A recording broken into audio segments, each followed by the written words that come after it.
Hello, Not Your Everyday MMA fans, and welcome to episode 18 of the Not Your Everyday MMA podcast. As always, I'm your host, Alex Henry, and I'm joined with Tori Haberl, and it's the first pay-per-view of the new year.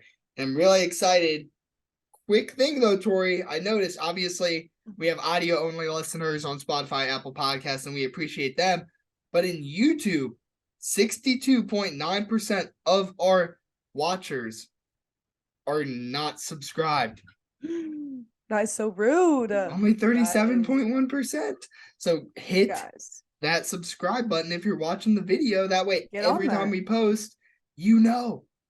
Exactly. You just move your little finger. You just move it. Hit the red button. I don't even know if you subscribe. At least I don't know how to check. So just subscribe. Just subscribe. Just do it. Just do it. Just do it. It's worth it. I promise. Yeah, for sure. Goal is 1,000 by the end of the year.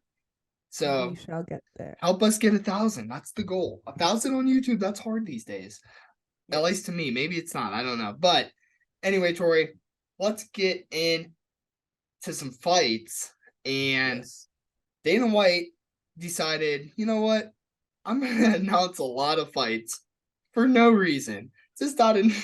I just want to announce a bunch of fights. I don't know why he did it, but he wanted to. And one fight that we have talked about on here probably 2 or 3 times that's never been announced, finally got announced. Rafael Fiziev taking on Justin Gaethje in London at UFC 286, March 18th. Tori, what are your initial thoughts when you hear this fight?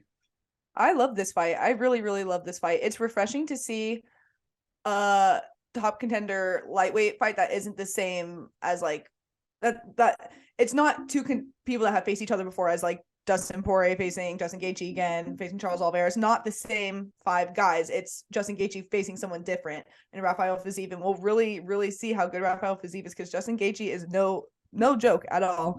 People say he's overrated. I mean, I don't think he's going to be champion, but he definitely deserves to be up there, and it is going to be a brawl. And I honestly, I think it's going to go to decision. Like, I think it's going to go to decision, just swinging. And I am so excited.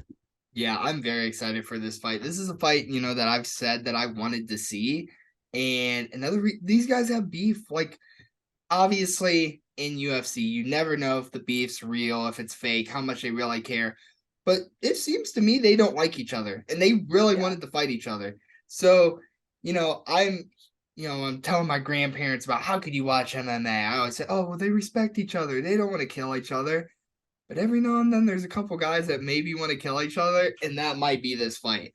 And what 2 better guys to watch fight to the death than Rafael Fiziev and Justin Gaethje. That's going to be insane. I'm very excited for that whole card. There's another fight that got announced on that card that we'll talk about soon. But let's transition to March 4th, UFC 285 in Las Vegas, the women's flyweight championship. Valentina Shevchenko taking on Alexa Grasso. Tori, what do you think about this fight? I like it. It's fine. Not thrilled. I wanted to see either a Santos rematch, her face Nunes, or even Ferreira. I mean, I don't know how much to think about it. I mean, Grasso, she's a very talented, skilled fighter. She's younger, but compared to the Bullet, I think I see it kind of going the same way as all her other fights. I just really, really, I wanted to see Santos Shevchenko too, just to really solidify that Shevchenko won or Amanda. But I mean, yeah, it's a good fight. It's going to be entertaining. Don't get me wrong. I love to see Valentina fight, but it's not my favorite matchup that they could have done. Yeah, I 100% agree. And I'm not trying to sleep on Alexa. I'm not even saying that I don't think she's ready for the opportunity. Honestly, I think she earned it. She's there. But I agree. It's not really the fight I was super eager to see. I am just excited to see Valentina Shevchenko back in action. I was wondering, I was going to make a video about it, like where we hadn't really heard anything about Amanda Nunes or Valentina Shevchenko. So I was like, what's happening? What's stirring up? And I was praying that was like that. Maybe it was because them 2 were going to face each other, but maybe in the future still. Maybe. Hopefully. Yep. Yeah, we'll see. We will see. We shall see. March 11th, UFC Fight Night. We got a Fight Night fight, Tori. Petr Yan taking on Merab Dvalishvili. Remember that name and how hard it was to pronounce? And Oh yeah. now we could just say it effortlessly, just rolls off the tongue. I think you can. I can't. Yes, you Dvalishvili. can. Yes. Dvalishvili. There you go. Merab Exactly. Dvalishvili. Anyway, Tori, give me your initial thoughts on this fight. I honestly don't think it's a great comeback fight for Petr Yan, just because of how much of a trained wrestler Merab is and how much he looks for the takedown and usually succeeds. Obviously not his last fight with Jose Aldo, but Jose Aldo has the highest, probably best takedown defense we have ever seen. But Petr Yan, he is in my eyes, I still think Sean. Rewatching the fight, I think Sean beat him. But anyways, I still kind of consider him the number one contender in the division, and so it's going to be an entertaining fight. I mean, Petr, he's a dog, and we all know what he's capable of. We all know what he can do. We all know what Merab can do. It's a kind of a style clashing fight a little bit, but Petr does have some good wrestling too. But I don't know. I think it's a huge risk for Petr. I think. But yeah. Yeah, my one thing is like Petr Yan is upset with the UFC. Mm-hmm. Why throw him into a fight that he's probably gonna lose? And mind you, I'm a Petr Yan fan. We know this. If you're a long listener of the channel, you know I love Petr Yan. I love him. He's one of my favorite fighters in the UFC. But I've always said, Tori, I will always take the wrestler over the striker. Yeah. Usually I will always take the wrestler over the striker. That's actually probably going to change a little bit today. But I mean, Merab's good. Merab is good. I'm not saying I don't think Petr can't win. I just don't think it was the match that I would have wanted to see. Yeah. The thing is, that is the match for Merab. If Merab wants to take the next step, he needs to beat a Petr Yan. But for Petr Yan, that's not really what I wanted to see. So whatever. It's a good matchup because it really does show who's going to shine through the more. Mm-hmm. But in just terms of Petr and what's been going on with him recently, I just it's a risky fight. It's definitely a risky fight, but he's a good guy. I mean, a good guy. He's a tough guy, so he can handle it. For sure. The rematch, Tori, the trilogy. Leon Edwards, Kamaru Usman, UFC 286, another fight on the Splendid card, March 18th. What do you think? We all kind of knew it was going to happen, right? Yeah. I mean, that was a lot. Anyways, talk about the next upcoming pay-per-views, like the next month of pay-per-views we have. The next couple months. It's insane. We have Volk versus Islam, blank, which we're going to talk about. And then Leon versus Usman. It's crazy. I am so the same night as Gaethje and Fiziev. Same night. Oh, it's going to be in London. Yeah. Oh, it's gonna be crazy. And at the O2. I don't know. I'm so excited. I'm so excited. March cannot come any faster.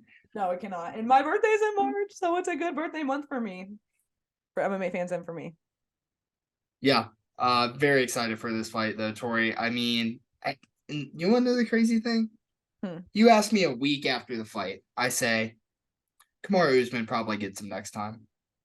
He probably gets him because he had the humble experience, and usually the fighter comes back strong from the humble experience. Now I'm looking at it, a few months afterwards. I think it's going to be a lot closer fight than I think it is. I truly do. I do think it'll be a lot closer. That's not a pick giveaway yet because I don't even have my pick. I'm just saying I am not as confident as in Kamaru Usman as I once was. But Tori, the fight that people are probably waiting for us to talk about, I've been edging them. They didn't know when I was going to talk about it. Ciryl Gane, on March 4th, UFC 285 in Las Vegas, will fight for the vacant heavyweight championship against Jon Jones. I was about to do a drum roll. Wait, one more time. Jon Jones. There you go. Jon Jones. The GOAT is back. The GOAT is back. He is back. And he looks pudgy. I'm just kidding. He just looks huge. If you've seen Henry Cejudo's video, I don't know if you've watched his YouTube video with Train with Jon Jones, but this man in his face, you can see this. He is so big right now. It is crazy. Yeah. It's crazy. So Francis Ngannou is obviously gone. He did not want this fight. Well, it's a lot of drama. Apparently, you did want the fight, but he wanted healthcare. He wanted other things. He didn't want the most money ever given to a heavyweight fight in the history of UFC. And now he's gone. And there are a lot of rumors he might go box. He might go to the PFL, which we're familiar with. I don't know. I don't know where Francis goes. I thought I'd be more sad about it, but honestly, like if I look at it from a trade standpoint, Jon Jones, Francis Ngannou, I kind of don't mind. I mean, I'm getting Jon Jones back. Stipe's probably going to fight Jon Jones, and that's like a dream match. That's a match you make in UFC, the video game, and that's probably going to happen in real life now. So, like, yeah. I mean, Jon Jones on an 8-year contract or an 8-fight contract versus. Can you imagine 8 years? It probably will take. It probably will take 8 years for him to finish that contract. Actually, Tori, if he even finishes the contract, I'm just excited. I'm very excited. I'm excited because I actually wanted to see this fight more than I wanted to see the Francis fight. Just because I didn't think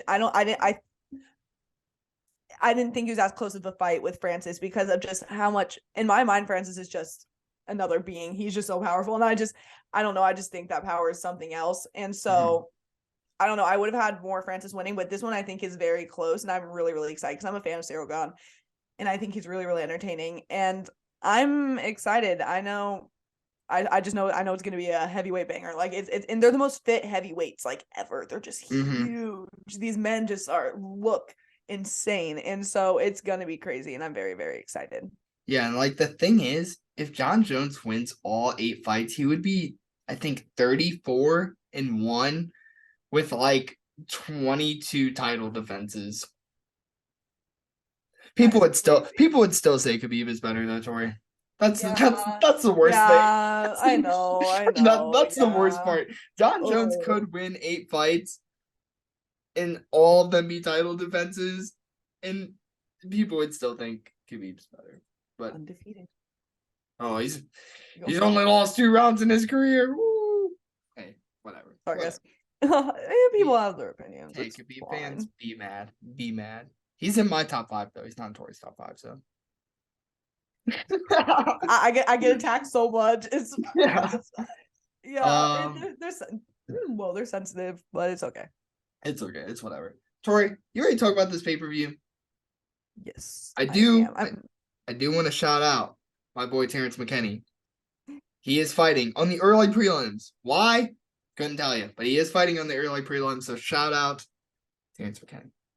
I actually do have a good little transition because Terrence McKinney is fighting Ismail Bonfim. Is it Bonfim? Bonfim. And his brother Gabriel is the first fight of the prelims. They're crazy. They are insane. Yes, they are. They are. And then versus Mounir Lazzez.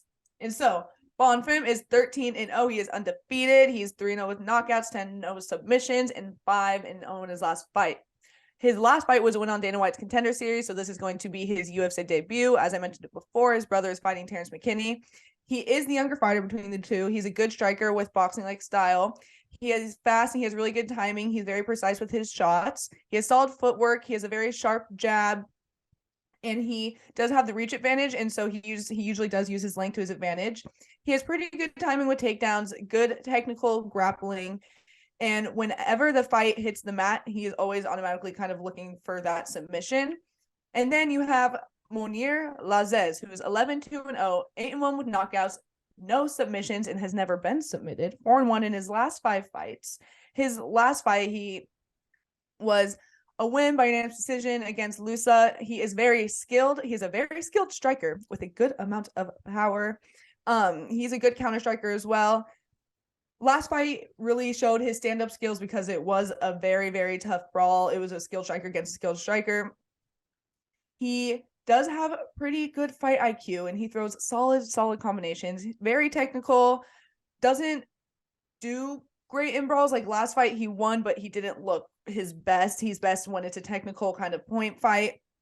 He's very active throughout the fight. He's a high volume striker. Does not do great in clinch, kind of gets stiff.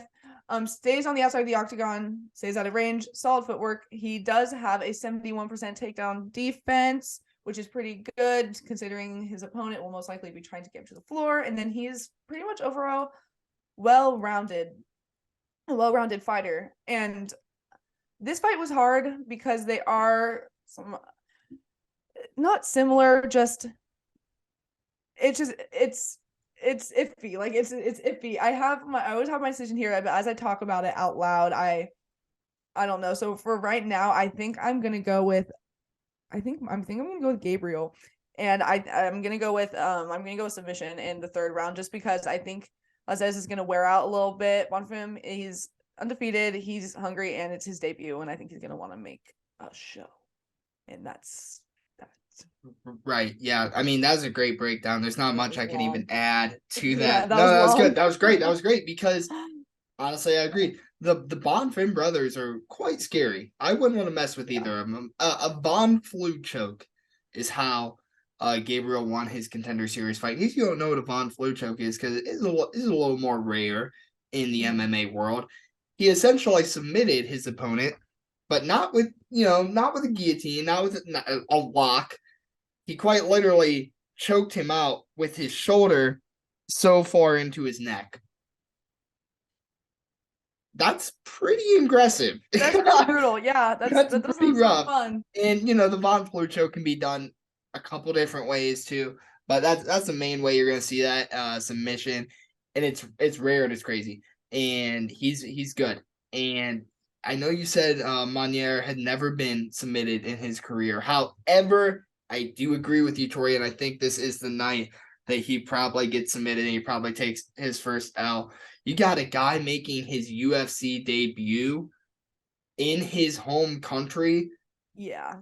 I mean, versus a guy who, he's kind of inconsistent in the UFC. Yeah. Give me Gabriel. Give me Gabriel. Gabriel, yeah. It's gonna be a good fight. I'm excited. I'm excited to see the fight before too with Terrence McKinney and his brother, but also the way his brother does. I'm pointing. I don't know why I've been pointing this pen, but I am right now because I want to get my point across. It maybe also could have. It depends on how his brother does. Because what if his brother does bad? There you go. See, you get your point across. What if his brother does bad and it affects his performance? It's a great point. It could. I mean, there's a lot of good, really. Obviously, on our pay-per-view cards, we talk about the prelims and the main card, but there's a lot of good prelim fights. You got Cody Stamann, a guy I'm a big fan of. You have Terrence McKinney. You have Jolton Almeida. So there's some solid names even on the early prelim. So they really they're giving us a good card for sure. And there's a lot to be said that if his brother loses, which is a possibility. I think Terrence McKinney was the favorite. Now he's the underdog, even though. So it'll be interesting. We'll see. Which that's kind of crazy to me. Yeah, I mean, considering, yeah, that's weird to me. Anyways, moving on. Next fight. Here we go. Next fight is a lightweight bout between Thiago Moises and, forgive me for this pronunciation, Melquizael, Costa and Moises. There we go. I like it. Moises, who is 16, 6-0, 3-1 with knockouts, 7-1 submissions, and 3-2 in his last 5 fights. His last fight, he had to win by a round 1 submission against Giagos. And the previous fight to that, I believe, was the Islam fight, but I could definitely be wrong. But he did fight Islam, and he actually did not too bad of a job considering most people that fight Islam Makhachev. Mm-hmm. He is a technical striker with solid wrestling. He has pretty good, not pretty good, or the other line, great Brazilian jiu-jitsu. If he can get the fight straight to the floor, he's going to have a much better shot. He is definitely the better grappler between the two. He is a very good slick submission artist. He looked really good in his last fight, and throughout each fight, he is improving because he is only, I think, 27 or 26, but he almost feels like he's been fighting forever. And then you have Costa, who's 19, 5-0. By the way, Costa did take this fight on short notice. Thiago Moises was supposed to be fighting. Oh, wait, no, that was next. I was about to say that was the next fight. Anyways, 7-1 knockouts, 6-1 submissions, 4-1 last 5 fights. This is his UFC debut. Very well-rounded fighter. Good striking, solid grappling, persistent with his takedown attempts. Does have power behind his strikes, and he does throw some good combinations. I don't have too much on Costa because it was kind of last minute. And so I'm gonna go with Costa. I mean, not Costa, Moises. I'm gonna go with Moises. There we go. He's improving every fight, and if he can get it right to the floor, and if he just like last fight he didn't really throw any shots, he just kind of went for it. I think he can get to the ground and submit him in the first round or finish it in the first round in some way. Tori, you put two Brazilian fighters against each other, and one's a striker and one's a jiu-jitsu guy. Which one am I gonna take? The Brazilian jiu-jitsu guy, right? Yeah. That's just kind of how I think about it. And I mean, Thiago definitely can strike too. He's not a bad striker. So even when he does kind of have to strike with Costa, because that's his main concern, I think he'll be able to hold his own. I mean, we're talking about a guy who trains an American top team, Tori. He's training with elite level strikers, but he has a Brazilian jiu-jitsu background. I mean, the ceiling's the limit. I don't know the term I'm trying to say, but the sky's the limit. The sky is the limit. I think the ceiling is an actual limit. Like it's like the ceiling's quite literally the limit. The sky is the limit for Thiago, and I think he does get it done here. He does, have the loss to Islam, hard fight. The loss to Alvarez. I mean, I don't know. It'll be interesting. It'll be a good fight. It's going to be a close fight, but I do think that I'm going to take Thiago, and I'll probably take it by submission as well. Hey. So, on to the next fight. I got Gregory Rodrigues taking on Brunno Figueiredo. Gregory, really good striker with a 100% takedown defense. So does it sound like somebody else we've talked about before? Jose Aldo. I mean, dude is just a really, really good striker that doesn't get taken down. The only difference is he likes to brawl with you. So he's not necessarily he'll be content sometimes in his brawling, but for the most part, he likes to brawl. So it's really, really good style. Looking at Brunno, super fast, really strong. And that's not something you say too often. Usually the stronger you are, the slower you are, faster you are, the weaker you are. No, he's very light on his feet, and he still has a lot of power behind his punches. He's 9-0, finishes everybody. Everybody he fights, he finishes. Gregory Rodrigues, this guy, he just fought like 4 months ago. Not that long ago. And that's when people found out who he was. And there's a reason because of that. Because he wasn't much of an anybody. He was a nobody. But in that fight, he became a somebody because his face with a hole in his head came off. His whole, it was disgusting. If I would say look it up if you haven't seen it, but I'm not going to. Oh, I have it saved. I have it saved on my Instagram. You can see the vein. You can see the vein. I watched so many of the close-ups because I followed the surgeon like that did it, and then I watched the video of them like stitching it. So gross, literally so gross. But I couldn't put my phone down. You could see the vein, like you could see the moving vein. I'll send it to you after. Yeah, go on. You can. Maybe hopefully you'll forget, but if you send it, I'll watch it. I'm gonna write it down actually right now. I'm gonna write down send down video. But it was nasty, right? So like, first off, I think Brunno's good. Sure, is he making his UFC debut? Yes, 9-0. Okay, not a lot of fights. I get that. I get it. But this guy, Gregory, I don't know how training went for him. Was he allowed to train? Because could he even sweat? Was he allowed to sweat? Was he allowed to get hit in the head? How has he been able to train? It's only been 4 months. I don't even know how he's allowed to fight. And like I said, I think he's overrated. He wasn't a good fighter. Sure, he likes to brawl. And that helps a lot of people. But brawling is not fundamental striking, right? And the 100% takedown defense helps him, but not in this fight because Brunno really doesn't want to wrestle. He wants to hit you, and he's really strong, and he's really fast, like I said. So I am going to take Brunno Figueiredo here.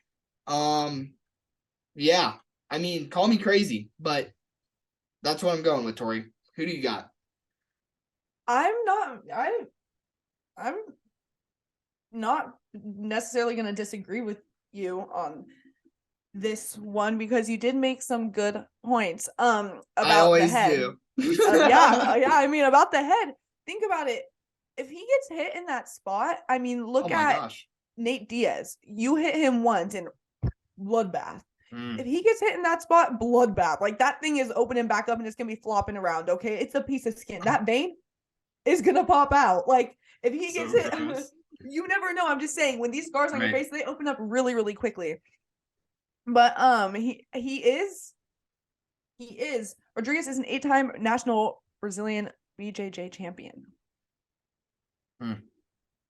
Which is pretty it's kind of yeah. So he has a good ground game. Actually, never mind. Anyways, right. Sorry. Continuing on with my breakdown, but doesn't use his jiu-jitsu at all. Doesn't use it. Right. Yeah. 8-time national Brazilian champion doesn't use it. Doesn't use it. No. Doesn't. Always wants to stand. I have that underlined. Doesn't use BJJ. Always wants to stand and strike. Correct. And brawl. Overall, he is the more skilled wrestler, but like you said, there isn't going to be much wrestling. He does 50% takedown rate. So, and then I have it in a question mark too. Healed from the last fight because you kind of said without like just is he healed? We don't know. There's no way. It wasn't even that long ago. It almost reminds me of Tai Tuivasa fighting Ciryl Gane and then taking this like right now. It's a lot. And then you have Brunno. This is a short notice fight for him. All of his wins are by finish. He has good striking. He's always moving in and out. He bounces around the cage, works out of range, so it's going to be harder for Gregory to brawl with him because he is always kind of moving around. And he just throws a variety of kicks. He has powerful punches, and he has good control on mount and solid ground and pound. But for this fight, you kind of opened my eyes a little bit about just the head, even though I had it here just like talking about it. I think I'm going to go Brunno too, and I think I'm going to go by finish. I'm going to go by second round KO. Underdogs. I love picking underdogs. It's so fun because when you're right, you sound really smart, and if you're wrong, you just pick the underdog. I mean, of course you were going to be wrong. That's why I do like picking the underdog. And hey, listen, I don't just pick the underdog to pick the underdog either. I had a reason. Okay, I had a good reason. So that's why. That's why I picked the underdog here. On the next fight, Tori, Mauricio Shogun Rua taking on Ior Potira. Hope I said that right. I don't know if I did. Look, Shogun Rua, legend. UFC veteran, legend. He's been quite literally fighting pro 2 years before I was born. Yeah. So I mean that's crazy. When he was in his prime of his career, I have autographed card. His autographed really Shogun Rua card. I do. But when he was in his prime, he was so violent. That's the one thing I've noticed from his fights. And that really hasn't changed. The only thing is he's gotten a little older. Sure, he has some old man strength now. Old man strength is huge. That's huge on his side. He still is a pretty good wrestler. He can take you down. He's got good wrestling.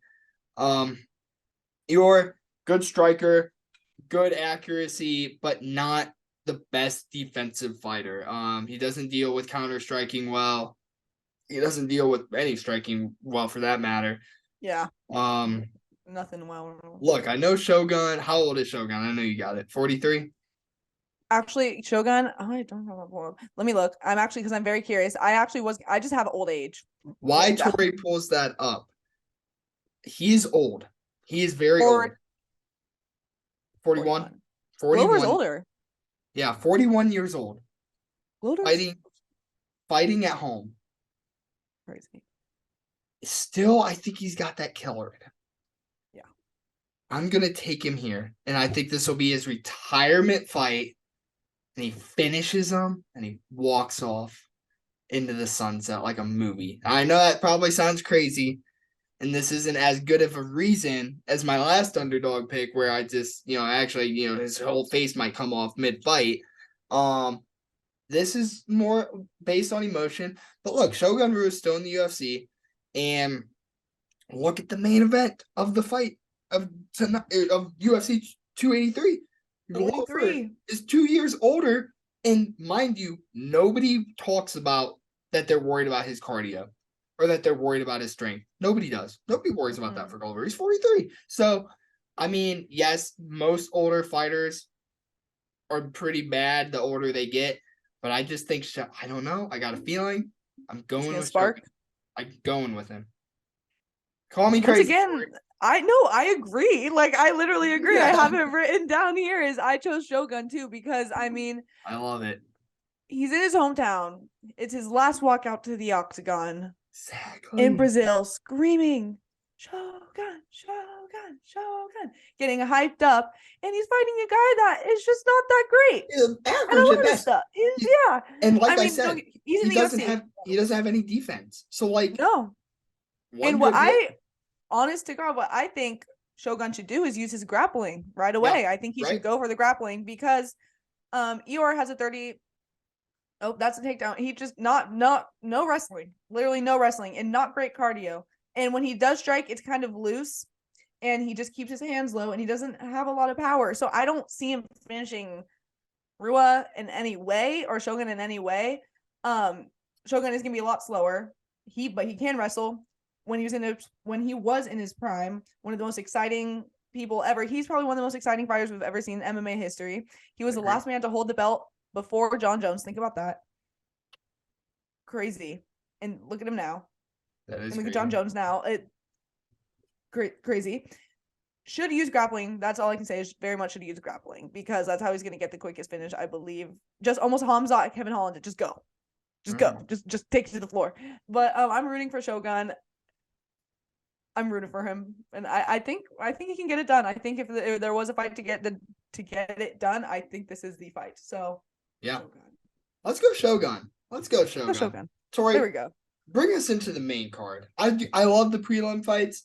I loved even some of the early prelim fights, but I want to know some main card fights. I am actually very excited for this fight. It's a light heavyweight bout between Paul Craig and Johnny Walker. I'm a fan of Paul Craig. He's a very entertaining fighter to watch. Anyways, you have Craig, who is 16-5-1, 3-3 with knockouts, 13-1 with submissions, 4-1 in his last 5 fights. His last fight, he had a loss to Ozdemir by unanimous decision in July. I believe it was at UFC London. He does have that weird win over Jamal Hill. I don't know if you remember. It was when Izzy fought Vettori for the second time, where Jamal Hill like snapped his arm. I think snapped his arm. Yep. Yeah. So it was kind of a weird one. But anyways, specializes in Brazilian Jiu-Jitsu. That's him. If you know Paul Craig, you know he is a ground person. Like when the seconds get taken to the floor, he pulls out the slickest submissions and he is always looking for the fight to go to the floor. He has improved striking. It can be a little bit careless. He does throw a variety of good kicks. He's very good, very, very good on his back. And when he is in guard, he throws solid combinations, tends to drop his hands when he is standing, can fatigue a little bit. But if the fight goes to the floor, you never know because Johnny Walker, 19-7-0, 15-4 with knockouts, 3-1 submissions, 3-2 in the last 5 fights. And this fight is going to depend on what Johnny Walker we get because we don't know. We were talking about this when he fought in Cutelaba, and we were just saying how he looked kind of hesitant in his past couple of fights, how he was such a good prospect coming up, then he just kind of fell off after those after the Hill and the Santos knockouts. But he's big and strong. He has looked, like I said previously, very hesitant in his past couple of fights, but he does have those cool little jumping knees when he just goes for it. He has good head kicks. His grappling has definitely improved. He has solid power.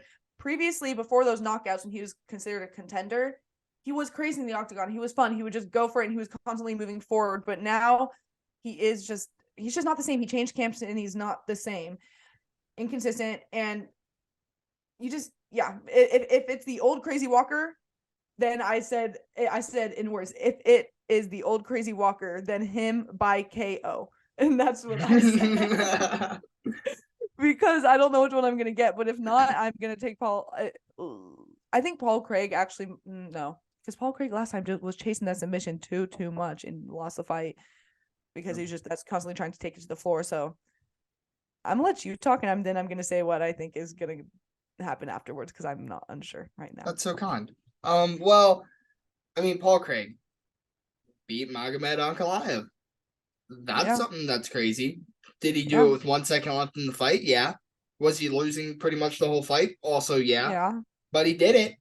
Big deal. He won. I love that you gave him some credit striking. You said he's not the best, but he's improved. And Yeah. I agree. And mind you, I know you said you're a Paul Craig fan. I'm not the biggest Paul Craig fan. But do understand I'm an analyst. And I will not be an MMA media member who hates on the grappling of Paul Craig. You got to understand that, he only absorbs 2.79 strikes per minute, and his takedown accuracy is 20%, which means, yes, he's great when he's on the ground, but 80% of the time he's usually not on the ground, which means he's on his feet, and he only absorbs 2.79 strikes per minute. That's pretty low.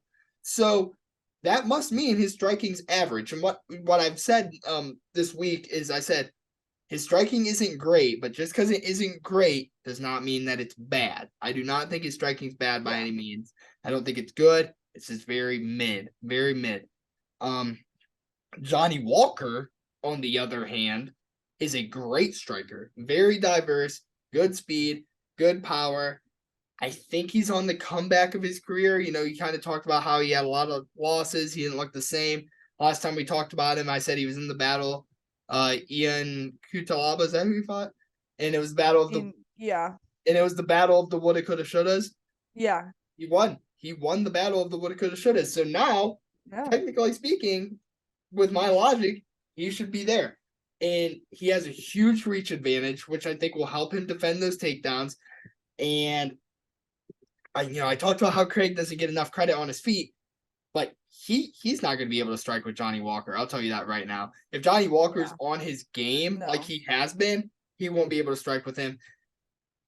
And I think that is what will happen. So I'm going to go with Johnny Walker.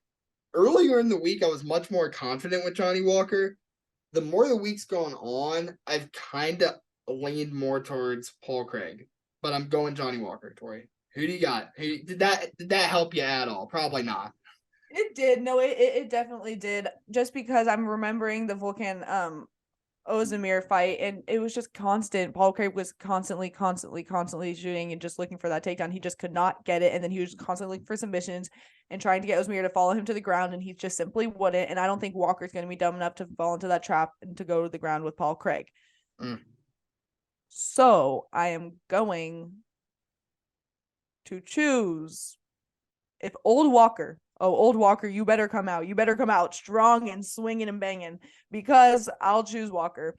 And yeah, we're agreeing a lot. I'm agreeing with you just because that's why I was kind of spacing out, because I was thinking back at that fight, and it's just Paul Craig, if he gets it to the ground, then I'll go. But for right now, I'm going to go Walker, and I'm going to go, I don't know if he's going to finish him. I'm not sure if he's going to finish him because Paul Craig's pretty tough. He has a pretty tough chin, so he's tough.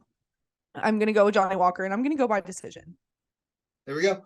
We both agree. We haven't disagreed yet. I have a feeling we'll probably agree on this next fight as well. Lauren Murphy taking on Jessica Andrade. Not Andrade. Every time I hear it, it's not Andrade. Look, I'm not the best at pronouncing names, so I'm not one to talk. But it's Jessica Andrade. So, anyway. Very, very good. Striker. 6.16 strikes landed per minute. She has a great jab, probably one of the strongest jabs in the women's division. She uses that jab and then sets up a big cross or a big hook. And not only that, but she's also good at getting takedowns. She gets like a high crotch, so she'll shoot in on a single. She'll just lift you up and boom, slam you, and it's awesome. That was my move back in the 7th grade. Pretty sure she probably got it from me. And it's not been around for 300 years.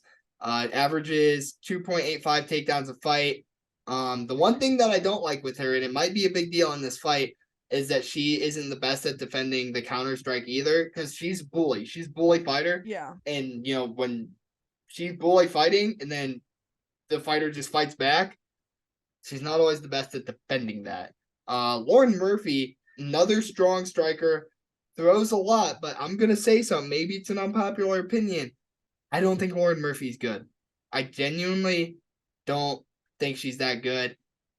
I've She talked just about won the title. I've talked about the dog before, Tori, Yeah. and um, Lauren Murphy has that dog in her. 100% has that dog in her. She'll fight and she'll fight. She won't give up. My thing with Lauren Murphy though is that is her plan. Her plan is that regardless of how good an MMA fighter I am, I'm gonna come in there with that dog in me, and it's gonna be enough for me to beat you. And Yeah. I don't like that. Lauren Murphy is almost 40 years old. Jessica is 31. Jessica has 11 more pro fights than Lauren Murphy. So not only is Jessica younger, but she has 10 plus more pro fights than Lauren That's does. crazy, actually. Yeah. Yeah, Lauren Murphy. Another thing is she'll kind of dip a lot and she'll leave her head down. And that just worries me a lot versus a stronger, younger, more experienced fighter. I'm going Jessica Andrade, first round knockout, Tori. Wow. Murphy hasn't been finished by anyone other than Valentina. That is true. And you think it's just gonna be Jessica? I know she's tough. That's the only credit I'll give her is that she's tough. Yeah. But Yeah. I do think Jessica gets her. Yeah, first round. First round. Yeah. I mean, Lauren Murphy, the thing, great breakdown. Like you kind of like same sort of stuff. I have a little bit of a different opinion on Lauren Murphy. She's Most big, do. and I'm pretty hard on her. Well, yeah, she's big, dude. She's huge. Mm-hmm. She's really big, and she has a 4-inch advantage in height and a 5-inch reach advantage. That is crazy. That's big. Yep. I mean, I really think her biggest advantage is gonna be how big she is.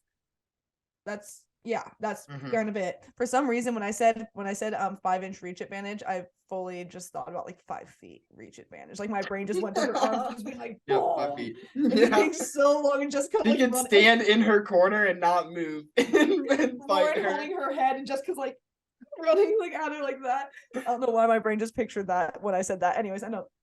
Moving on. She doesn't have great striking defense, but she does have a really good powerful jab. She can mix in her wrestling and BJJ well, but doesn't really use it that often.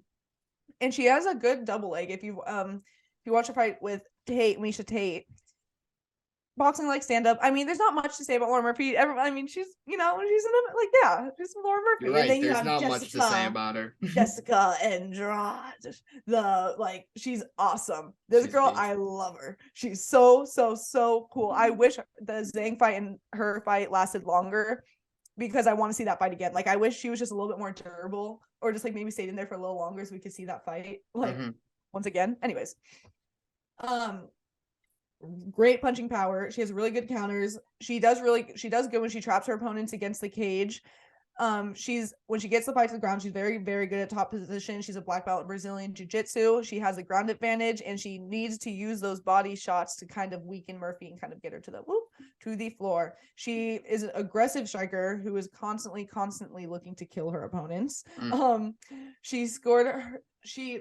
we said, my submission of the year, the first ever standing triangle against Amanda Lemos. That is crazy. Crazy. It is.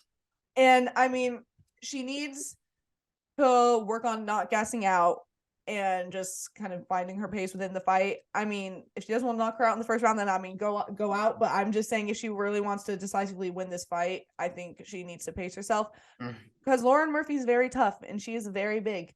And so I don't know how it's going to play out. But if I'm just looking at it, I'm going with Jessica.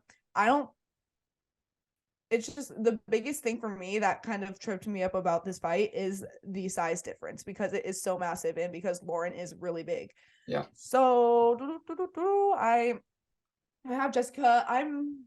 It's almost like I'm rooting for Jessica, and I'm not a really big fan of Lauren Murphy either. That was actually one of my first videos on my TikTok because I was like, Lauren Murphy. But I agree.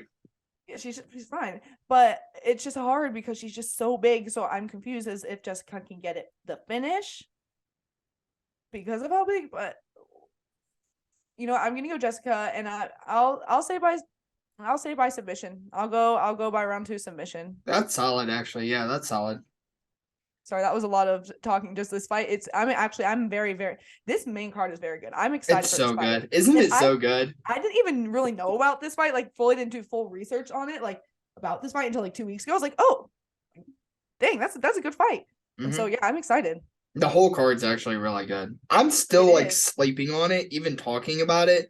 But like when you really think about it, it's a good card. Like top to bottom, top to bottom, good Yeah. card. Very good card. Jessica, I mean, this Jessica Andrade versus Lauren Murphy, this could fully be like a co-main event. Like Yeah. they're both very famous. Yeah, and it was Yeah, they're very big. popular It's a female fighters. very and that's a female fight I wanted to see too. So like, Yeah, yeah, I'm excited for it. yeah. You got Gilbert Burns, Neil Magny? Yep, I do. Next, welterweight, we have Dorino Gilbert Burns versus Neil Magny. I'm so excited to see Burns back in the octagon because I forget how much I love him until I see him do media. I love him. Anyways, Burns 25-0, 6-2 knockouts, 8-0 submissions, 3-2 in his last 5 fights. His last fight, we all know, had that war with Khamzat Chimaev, whose name does not start with a Z. If you saw that video, that was my bad, guys. Don't know why I said that. Ignore it. Anyways, he has amazing mistakes. BJJ, but lately we've rarely seen him use it other than the fight against Wonderboy. He does have the major advantage on the floor. He has improved powerful striking. He has a kickboxing style, a solid jab and right cross. And his way, I don't really think I need to go too much into Gilbert Burns because if you're a fan of the sport, you know Gilbert Burns and you know how he fights. He needs to pressure Magny, and I think he needs to kind of shock Magny, and I think he can. And then you have Magny, 27, 10, and 0, 7 and 3 with knockouts, 4 and 5 submissions, and 3 and 2 his last 5 fights. And is it Magny who has the most wins in welterweight history? Yes. And he just got the submission against D-Rod, right? He's So, got the yeah. most. No big Yeah. deal. No big deal, but it's pretty awesome. But he's a well-rounded fighter. He can be kind of predictable in his fights. He is a pressure fighter. He pushes opponents to the cage. He has a very long figure, which can kind of get hard for him sometimes. He likes to control the fight at a distance, and when the distance is closed, he looks why can't my words, sorry. Anyways, when distance is close, he is always looking to get the opponents in a body lock and trip them to take them down to the ground. And simply just doesn't have a lot of power. Overall, I'm going to be blunt. I think Gilbert Burns has the advantage on a lot of areas here, and I am picking Gilbert Burns to win, and I am going to pick him. And he said he wants to return to his jiu-jitsu, and he said he's been training a lot for his wrestling. If you watch the media after the Khamzat fight, he said he's been training wrestling a lot more in this camp. He said previously he was working a lot on striking. Now he's gone back to his wrestling jiu-jitsu roots. So I'm going to go Gilbert Burns by submission. And yeah, I'm saying that pretty confidently because Gilbert Burns isn't he a national champion in BJJ or world champion? And we never see it. And he's awesome. And he said he's been working on it. So I'm going to go Burns. Yeah, that was a really good breakdown, Tori. You know, like I said about Jessica, I could say the same thing for Neil Magny. He's the younger fighter and has more pro fights in his career. I appreciate that you didn't diss Neil Magny because what I don't want to hear anymore, and I know I'll hear it a lot more, is that Neil Magny's bad. He's not bad. He's pretty good. Yeah, Did he jump a little too high in the rankings? Maybe. Am I saying what? Where's he at now? Is he at number? I think he might have made top 10. I'm not positive. You can fact check me. Yeah. Sorry. I'm just looking. But yeah, I mean Neil Magny, I'm not saying he's a contender. Gilbert Burns is arguably a contender. I'm not saying that about Neil Magny. What I am saying is what he's good at, he's really good at, and that's striking. He's not powerful, like you said, Tori. He's not the strongest, but he is really, really good at striking, and he isn't bad on the ground either. He's not awful at BJJ. But Gilbert is better on the ground. Gilbert is stronger. Gilbert is not the better striker, but he's stronger, more powerful, and they're about both the same in terms of speed when it comes to striking. I think Gilbert probably has a better cardio. Probably, I think he has reach advantage as well. And I think he gets a solid win here. I tend to have this thing where I'll hype up a fighter and then I pick the other one. I only do that because like there's so many disrespectful people in the MMA Yeah. prediction breakdown world. And I'm tired of seeing that because Neil Magny is not a bad fighter at all. And I understand that Gilbert Burns will probably win this fight. Yes, but I'm not saying I don't think it's going to be super easy. And Troy, I like what you said about by submission. I think he wins it by decision, but I will not be surprised if he gets a submission win. Yeah. Did you figure out where he's ranked? My computer was loading right now because a video started to play, and then that was scary. And so now I'm looking. Hold on, almost there. Rankings. He is Neil Magny is number 12. Number 12. And people are so mad that Neil Magny, the guy with the most wins in the entire weight class's history, is 13th. Dear Lord. You want to know what I'm mad about? What? Bilal Muhammad being above Gilbert Burns in the rankings. Yeah, that's interesting. That is I'm not interesting. happy about that. That is interesting. That. Yeah. But we're both taking Gilbert here? We are both taking Gilbert here. Okay, cool. On to the co-main event, Tori. And let me tell you, this was the hardest fight for me to pick on the entire card. And still, and tomorrow and into Saturday will be a coin flip in my head. I cannot pick. I do have a pick, but I am not confident in my pick whatsoever. Thing with me is usually I'll make a pick, and even if I'm not confident in it, by the time I do the podcast and I think about it on Saturday, I've fully convinced myself that fighter is going to win, and I'm super confident. That will not happen with this fight at all. That's not. I'm not going to convince myself that who I have winning will win. With all of that being said, this is the quadrilogy of Deiveson, Figueiredo, and Brandon Moreno. How is this not a main event? How is it not a main event? Yeah, isn't that interesting? I don't like it. It should be. Their only fight that was a main event was their first one, I think. Yeah, every other one. Short note. I think one got canceled. I think one. That's why it was the main event because the actual main event got canceled. Sorry, I think it's disrespectful. I think it should be the main event. No, it is a little disrespectful. First fight, draw. Second fight, Brandon subbed him. Third fight, Figgy won. Look, I'm not gonna break down either fighter too much. Figgy, super powerful. For his division, maybe one of the most powerful in his division all the time. Not only that, he's pretty good on the ground. He's not. I mean, he's better than Brandon on the ground. I'll say that. He's better than Brandon by quite a bit, but he's not the best on the ground compared to, I don't know, I can't think, other fighters that are good in his weight class on the ground. Islam Makhachev. Sure. Brandon Moreno is a great technical boxer. Let me do my Brandon Moreno impression. There you go. Yeah, there you go. That is my Brandon Moreno impression. Sorry, audio only listeners. Imagine. But no, he's very technical boxer, has really good kicks, pretty good cardio, good speed. And the first time I ever said it, when I mentioned the dog in him, was Brandon Moreno, and he is still my apotheosis of has that dog in him. He has that dog in him. He does not give up. It does not matter. Brandon Moreno, the Lego champ, will never, ever give up. Mm-hmm. And I just think this fight is so psychological because the first fight, Figgy's going in super confident, and he probably should have won, but he didn't. Yeah. And then next fight, Brandon has a full training camp because the fight before he had like 4 weeks. Yeah. Brandon has full training camp. He comes in. Figgy's confidence is dropped, and Brandon looks really good. Third fight, Figgy kind of seemed like he figured him out, and he kind of picked him apart a little. Moreno's lead leg, and he gets the win by decision. Brandon can't walk into a lot of those shots. He needs to be able to block and counter strike because Figgy is stronger and more powerful, and you don't want to get caught too many times. You saw it in their last fight where he kept getting kicked in that lead leg. He couldn't barely move. He kept doing a lot of these, like I was making fun of him. He's doing a lot of these. He's just taking shots, and now he can't punch as good because he's getting hit in the arm all the time. And I think it's so hard. This is a very hard fight to pick.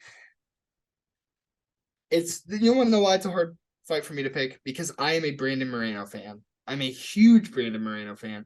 And that's what makes it hard because when I look at it, all Figgy needs to do is not get into those striking exchanges with Brandon Moreno. Because Brandon Moreno will pick him apart. Brandon Moreno is a better striker. Sure, he's not as strong or powerful, but he's faster and he's an overall better striker. He's kind of got a Petr Yan style nowadays where he'll maybe lose the first round, figure out what he wants to do, and he'll be real technical with you. And he's not afraid to march forward and just keep striking. He doesn't give up. He's got that dog in him, like I said. But what happens with Figgy is, okay, sure, it's easier for me to say, all he needs to do is not get sucked in, but that's hard for him because he likes to get sucked in every single time with Brandon. I think maybe if he gets sucked in, he goes for the body lock, tries to get the takedown. I'm going to pick Deiveson Figueiredo here. And it hurts my heart because I love Brandon. I love him. I want Brandon to win. I want to be wrong. I'm betting this weekend for the first time in my entire life. Thank you, Ohio. I will be betting. But I will not be betting on this fight. I am not confident at all. It's a coin flip. I can see the argument on both sides. If Figgy can stay composed, stick to the plan, he should be the better fighter. I think they're very, very close. Like Figueiredo is better by like that much than Brandon, but it's not about that for me. It's all a psychological battle. Brandon needs to come in, stick to his plan, and not get hit too many times. So I'm going to say Figgy. I'm going to say he wins by decision. He'll get most of the rounds. Yeah, Tori, I'm really eager to. I know that was long. I know I talked a lot. No, you're good. But I talked a lot because I'm talking it out. I genuinely don't know who I want to pick. But I'm gonna stick with Figgy for the podcast. You're forcing me to make a decision. I'll pick Deiveson Figueiredo. Who do you have, Tori? It's this fight is. You made a really good point. As you were saying that, I was kind of thinking when you said it's almost all mental. This fight is all mental. They've been in there before with each other. They know what to expect. They know what each other are gonna do. It's all mental. It's who thinks that they are better that night. And it's who is going to stick to what they know and who's going to excel at that. And I mean, he's no joke. This man is, and I just can imagine if he moved up to 135, how much of a menace. I think he would be a menace up there too.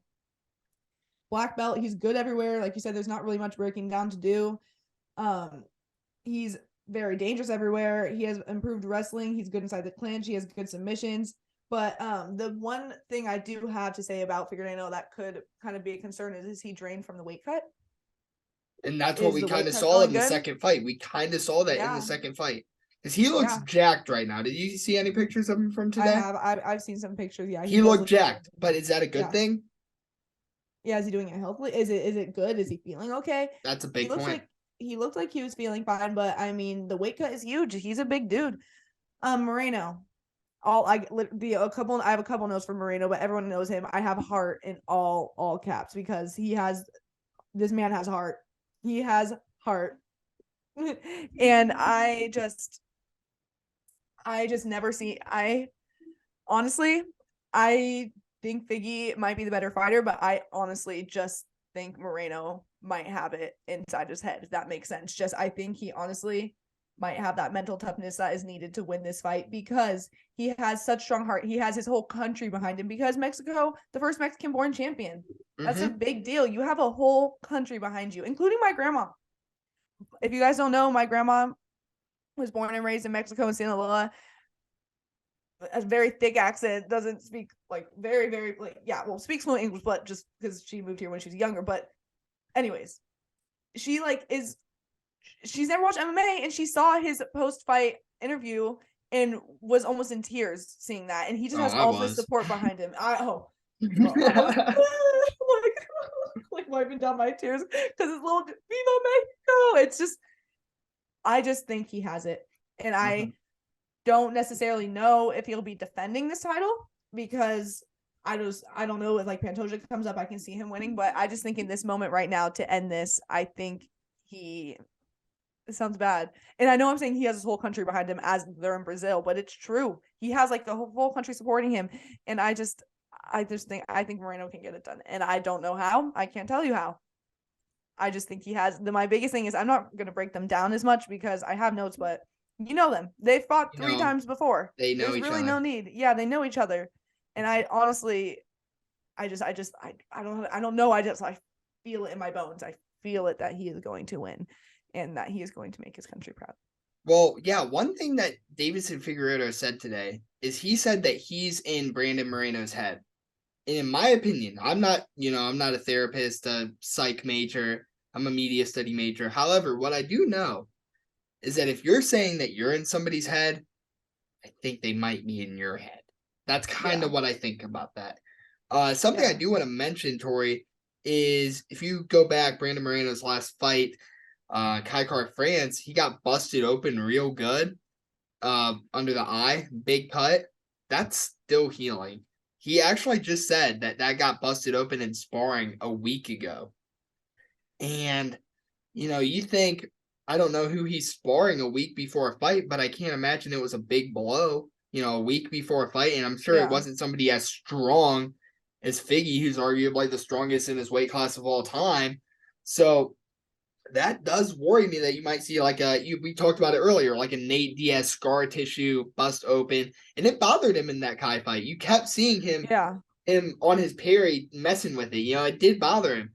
I don't know. I haven't really seen anybody kind of talk about that. It is something I am interested in. I do want to mention. That's a good point. It might not get busted open at all. You might not know what I'm even talking about when you watch a fight on Saturday. However, if it does happen, you heard it here first on Not Your Everyday MMA. Alex Henry. I broke that news. But I only say that to try to convince myself that Deiveson Figueiredo has more of a chance. Like I said, Troy, I'm going to be happy if Brandon Moreno wins. I want him to win. I want to be wrong here. It's just a very hard fight to pick. I hope you're right. Troy, I've talked a lot. Give me the main event and give me it good. The main event of the evening. We have not the long awaited, actually the short awaited, because this was only announced like a month ago. Anyway, wait, was that already a month ago? It was like a month ago, yeah. Anyways, crazy. That does not feel like a month ago. No. Moving on. We have Glover Teixeira versus Jamal Hill for the vacant light heavyweight championship belt. I'm excited for this fight. It's gonna be awesome. You have Teixeira, who's 33-8, 18-3 with knockouts, 10-1 with submissions, 4-1 in his last 5 fights. His last fight obviously was fight of the year, lost to Yuri Prochazka in the championship fight. He was winning the fight, got caught in the 5th round. He's a BJJ black belt. We all know Glover. He is very, very skilled on the ground. He does have great power in his hands. He could be a little bit slower sometimes because just of his age, but that's normal, but still very, very effective. He has solid wrestling, very good. He's a very good transitional grappler, slick submission skills, good boxing style when he's standing up. He has a really good right cross and left hook that are very, very powerful into the body.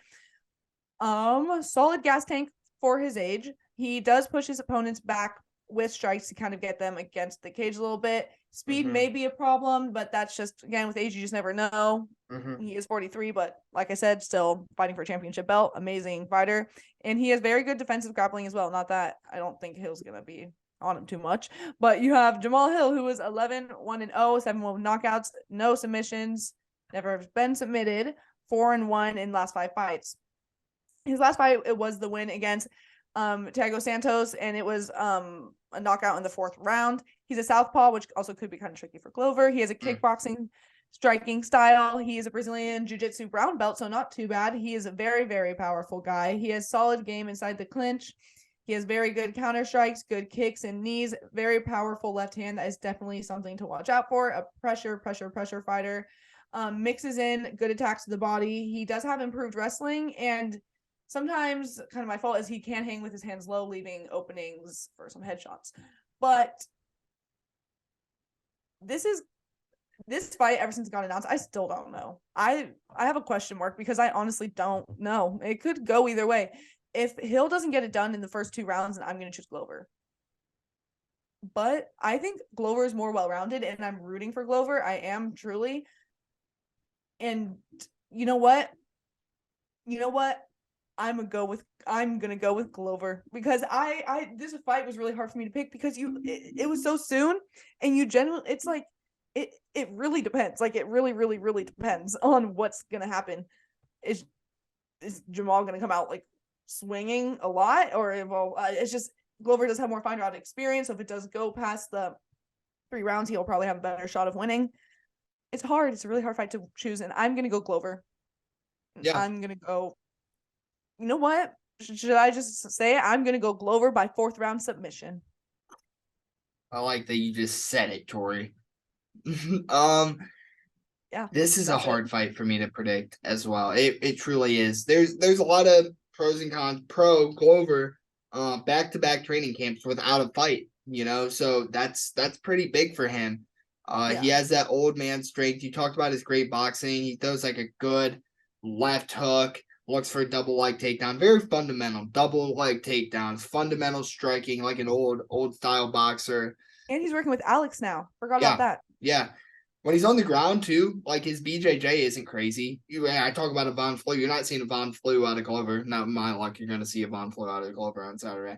But it's like arm triangles and guillotines. He averages 2.2 takedowns a fight. And honestly, Tori, I mean, yes, his speed has went down. I agree. But at the age of 43, I think the longer the fight goes, I agree. It goes in Glover's favor. Yeah. And when would you ever say that about a 43-year-old? It just Never. goes to show how good he is. Jamal Hill, I mean, you gave a good breakdown. You say very powerful striker. I would say he's a very, very, very powerful striker. He's just knocking everybody out. Yeah.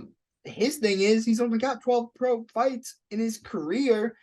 Now, have we seen younger fighters with less fights on their career become champion in the past year? Sure have. Twice.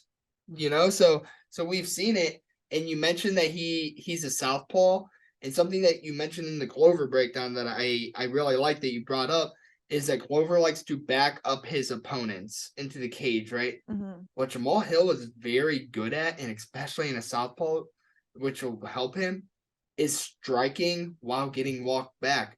He can strike moving forward, and he can strike moving backwards. And I think that's going to help him a lot in this fight. Tori, this is a very hard fight for me to pick. Genuinely is. I do have my pick, and I really agree with you. I'm just going to take the other side. I agree that if Jamal Hill gets it done early, he's going to win. If it goes late, I see Glover by submission on the ground. I agree. I'm going to take the Jamal Hill side, though. I think that, Jamal Hill, he had a short camp. I don't know. That's really tough. It's a hard fight to choose, but I do think Jamal Hill has a good way to win. If he can defend the takedowns well, I think he can knock him out. Glover's proven that he apparently has a rock chin, but at the age of 43, Father Time eventually catches up with you. And I know usually when you say that, it's because, Father Time eventually catches up with you. We've been seeing it, so now it's happening. We haven't seen it, right? So, me saying that isn't necessarily the strongest evidence. However, I think there's a chance that we see it on Saturday. But, Tori, the one thing I want to say is, no matter who wins this fight, the greatest light heavyweight in the world will not be the champion. No. You know what I mean?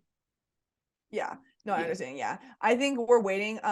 Jamal Hill said something kind of interesting, and he said it's the younger generation starting to take over because they kind of had these older guys affected by Jon Jones still kind of hanging around the top 10, top 5, and I'm excited because light heavyweight division is not my favorite. It's just not right now. I don't think it's nobody's. Yeah, no, there's not too many exciting people. We've seen these people before and before and before. And so that's why it's true. But I am rooting for Glover for this one. One thing we forgot to talk about this is last weekend and Sean Strickland taking the W. Yeah, he did. Really quick by unanimous decision. Yeah. And pretty dominantly too. Yeah. Yeah. I'm sorry. I for mid through breaking the fights down. Right when we got the main card, I was like, no, yeah, we didn't talk about that. Sorry, I just wanted to say it is really funny because when you look at our channel right now, our last 2 videos just have Sean Strickland's face on the thumbnail. so good for Sean Strickland, I guess. Honestly, and I hated on him a lot too, and he proved me a little wrong. I'll admit it. He proved me a little wrong. Maybe I was wrong in my pick. Yeah, he looked pretty good. Yeah, and then really quick, the Umar Nurmagomedov round 1 knockout. I mean, that was surprising. I thought it was going to be a far harder fight. It was against Barcelos. Yeah, I definitely thought that was going to be a harder fight, but damn. Sorry. No, But yeah, he's gonna be good. He's gonna be yeah, good. dang. But it was crazy. UFC's gonna push in time. It's time for him to get a push. So I think he'll get a push. Fan. I'm a fan of Umar Nurmagomedov. I like him. I will root for him. I will root for him to be champion. Yep, I like Umar. Yeah, he's a solid. But anyways, moving on. No, I like him. Tori, let's close out the podcast with our top 5 list. We always give a top 5 at the end of our videos, and today's top 5 is YouTube fighter channel. So like a fighter, maybe not even in the UFC, just a fighter in general that has a YouTube channel. Who are your top 5? Okay, at number 5. People are gonna be like, ew, why, Tori? What? Number 5, I have Aljamain Sterling, because I listen to his podcast every time he releases a new one, and I watch every single one of his videos because I think he is a cool person.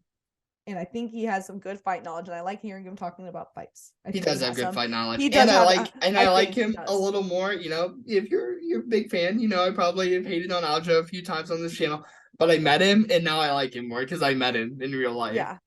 It was kind of an awkward. It was kind of an awkward exchange a little bit because we were like Aljo, and he was like, "What?" We're like, "Come here." Yeah, you know, even more awkward story. I'll tell the Not Your Everyday fans, if they made it this far, they deserve to know. I peed next to Aljamain Sterling. We were urinal brothers, so it's kind of a big deal. It's kind of a connection. It is a connection. It drew you two together. Oh. Yeah, it really did. It really did. So sorry to interrupt your top 5, but good. No, that's a story that needed to be heard around. Yeah, they deserved it if they made it this far. They did. At number 4, I have Chael Sonnen. I didn't put him higher just because sometimes I don't completely agree with some of the stuff he says, but I love Chael Sonnen, and I like that he makes videos about everything, literally about everything, and I love it. Number 3, I have Izzy Adesanya. After fights, always what I look for is his reactions or pre-fights, his predictions. I just think they're entertaining, and I like that he cares about the sport as someone so big, because he's one of like the only like really big champions to have YouTube, right? Volk does cooking with Volk, but he like actually breaks down. Oh, I forgot Volk. Replace Aljo and put Volk there. Sorry, Aljo. Yeah, I like it. Love you, Aljo, but love you, Volk, more. Or no, you know what? Okay, I'm rearranging my list. Number 5, we have Chael. Number 4, we have Volk. And then number 3, we have Izzy. Number 2, DC. I love DC's videos, and I just really quick, I think it's really cool how he does the 3 rounds of DC or 5 rounds of DC, how he does each like 6-minute segments on a different topic, and he just does 6 minutes or 5 minutes, and that's it. Then he's done talking about it. I think that's entertaining. And at number 1, I don't even know if he's my favorite, but I watch him the absolute most because he makes videos every day, and I just think he's funny. Michael Bisping. I love Michael Bisping's channel. I watch it all the time. It's my number 1 most watched channel on YouTube. And yeah, that's my top 5. There you go. Solid top 5. I have the Megan Anderson show. Oh, she has a channel, and it's not that big, but she does like fight breakdowns. Does she do gaming? I think she does too, but she'll do like fight breakdowns like we do on our videos, and her fight breakdowns are really good. Coming from a female fighter who's in the UFC, she knows quite a bit. I like listening to those. Chael Sonnen, I have him at number 4. Love Chael's videos. He's very, very entertaining. One of the best on the mic of all time. Number 3, I have Alexander Volkanovski. I love his videos. Number 2, I have The Last Stylebender. Ciryl Gane. Love his prediction videos. Love his everything videos. His training videos are awesome. Yeah. And number 1, we both have different number 1s of people that we didn't have on each other's list.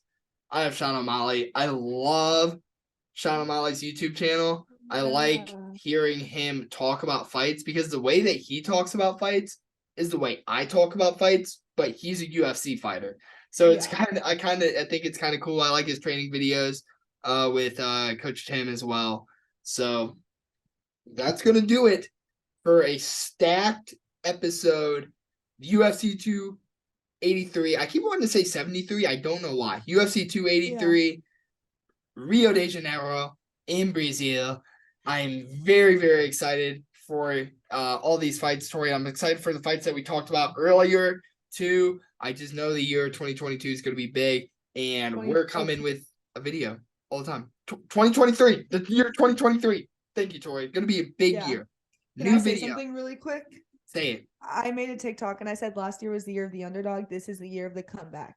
So Glover and Moreno are coming back, and so is Izzy. Don't know if I want Usman to come back, but so is Israel Adesanya coming back, and Jon Jones coming back. The year of the comeback. I like it. It's happening. I love it. I love the year of the comeback, especially Israel. He can come back. He can come back, win, and beat Alex Fiziev out of the UFC. I'd be okay with that.